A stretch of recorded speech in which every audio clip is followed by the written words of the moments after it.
Very good afternoon to all of you. So, after discussion of hormone-sensitive prostate cancer and mCRPC, so we'll look into the sequencing of therapies in metastatic CRPC.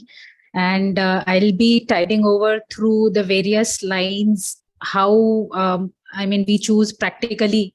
There is nothing right and wrong in either ways, because no guideline have clearly demonstrated how to sequence the therapies in metastatic CRPC. And then in last couple of slides, a word about newer therapies.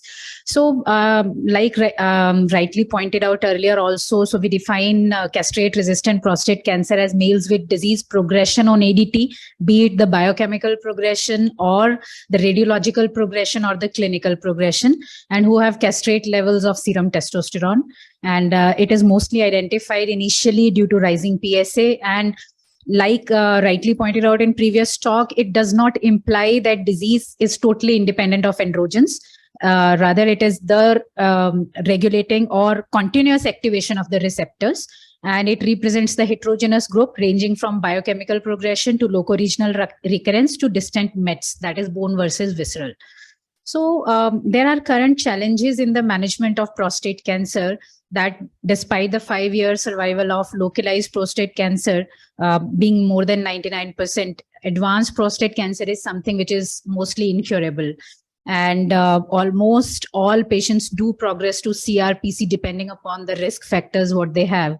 And in India, the thing is really alarming, and the incidence of new prostate cancer is estimated to increase from, say, 35,000 in 2020 to 65,000. So almost kind of doubled in 2040. And the statistics are of concern and indicate that need for optimizing the management of disease is really needed. And one of the challenges is that what is the best combination and how to sequence the treatment. So why do we need a consensus over here is because none of the guidelines has shown a clarity how to sequence this treatment. Moreover, the newer molecular therapies and immune checkpoint inhibitors along with the targeted therapies are peeping in. And there is no country-specific guidelines, and there are not much randomized control trials over and above to sequence these therapies. So there is an unmet need for this management guidelines. So if we see the NCCN guidelines, the current NCCN guidelines, they divide the metastatic CRPC into the patients who really have adenocarcinoma or the other histologies versus depending upon what prior lines of treatment they have received. So to continue, ADT is the standard of care in metastatic CRPC because it's not the androgen escape phenomena which is there. So, and once we consider M1 CRPC, so two important things apart for the line of treatment are to use the bone-directed therapies, that is denosumab or zoledronic, which is denosumab is category 1 here, and to accommodate palliative RT for the palliative management as required. And of course, when there is a small cell or neuroendocrine histology, ADT plus chemotherapy has to come into play. So if we talk about CRPC, so generally a metastatic lesion biopsy should be done, which is not still a standard of care, depends upon how motivated the patient and clinician is, because most of the patients this time have genetically driven pathways coming in. So there is a difference in sensitivity of picking up mutations depending upon rather than having the archival tissue, though the trials have used the archival tissue, 10 years archival tissue also to test those mutations. And as we are now coming into precision oncology, so NGS can be offered if subclinical mets are suspected. And germline testing is very important, as important as MSI or MMR and HRR mutation testing.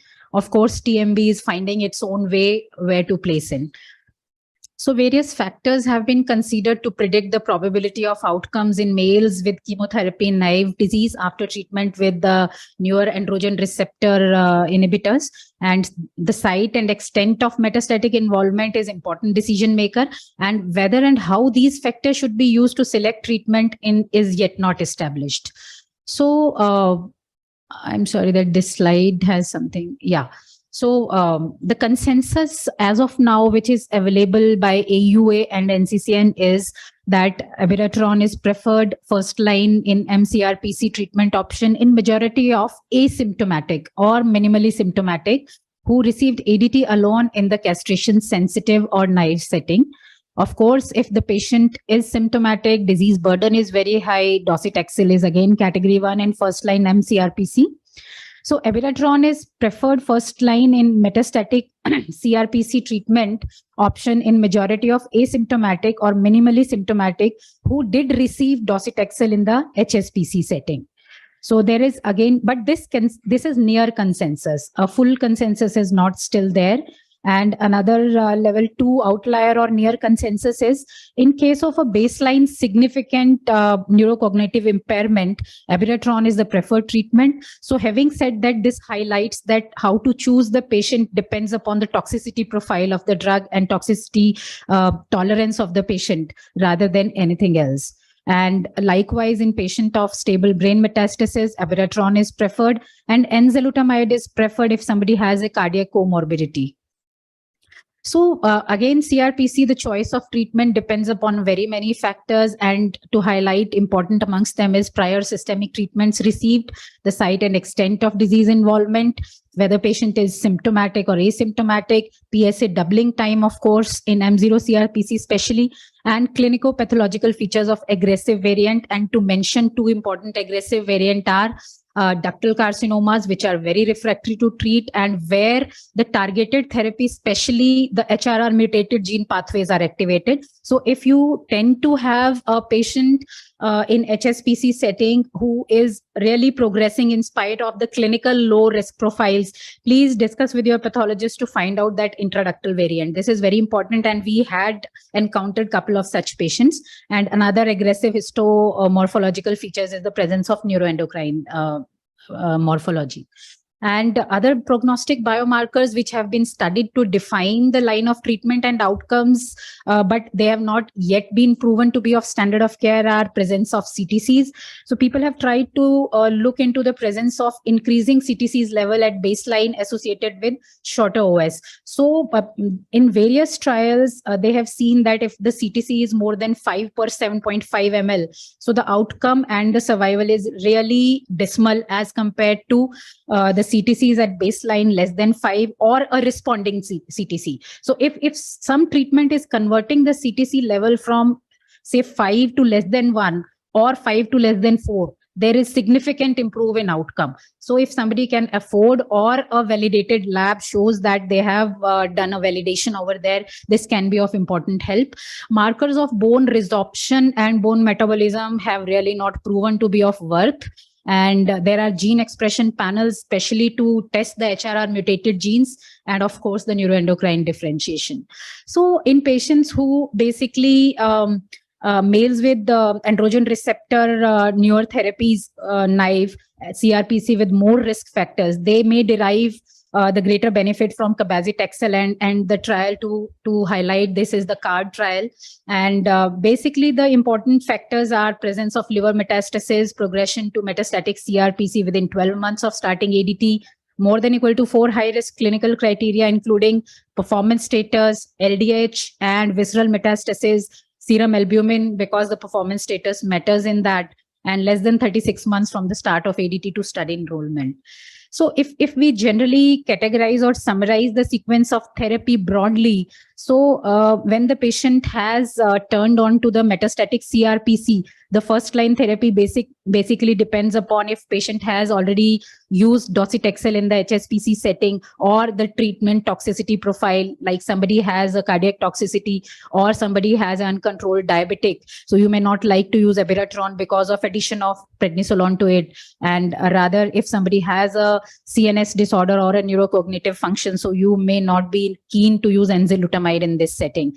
And once the first line setting is exhausted, so remaining options have to be used in second line. And to highlight some of the newer upcoming options here is the PARP, role of PARP inhibitor, immune checkpoint inhibitor, and the lutetium therapy. So this flow chart, I don't know whether it is clearly visible or not. So this is basically the highlight. So you assess the PSA doubling time once it is M0 CRPC 10 months or more than 10, less than 10 months or more than 10 months. in the more than 10 months, you basically continue the ADT and monitor. And in less than 10 months, that is the disease is aggressive. So the indications are for enzalutamide, apalutamide, or darolutamide. So if the patient has turned into metastatic CRPC and prior docetaxel has been used, so this is the slide which shows that patient is categorized on the basis of performance status versus symptoms or no symptoms. And depending upon what we discussed earlier, the choice of treatment can be guided. So few points where do we consider abiraterone and enzalutamide in management of CRPC is basically, again, like I discussed in a few slides earlier. So patient with history of diabetes, patient with history of uncontrolled hypertension, though these are not absolute contraindication, but you would like to monitor, say if the patient is not motivated to have that close monitoring of diabetes and hypertension. So giving this therapy can be really a headache for you. So where do you consider this enzalutamide and not abiraterone? And two important indications are patient with baseline pedalidemas, because they have been previously pre-treated, they received prednisolone, they received ADT, which tend to have a weight gain and fluid retention. So you may like to avoid abiraterone in those cases. Similarly, where do we consider abiraterone is in patients with neurological disorders and baseline fatigue. So in trials, it has been shown that grade 3 fatigue was more with enzalutamide as compared to abiraterone. So again, patient with significant baseline pain and polypharmacy, enzalutamide has somehow shown that has an upper edge. So can enzalutamide, so this is very important question, because once we give our patients an oral option, so they are not motivated towards chemotherapy. And moreover, these patients are elderly age group most of the time. So can enzalutamide be given immediately after failure of abiraterone or vice versa?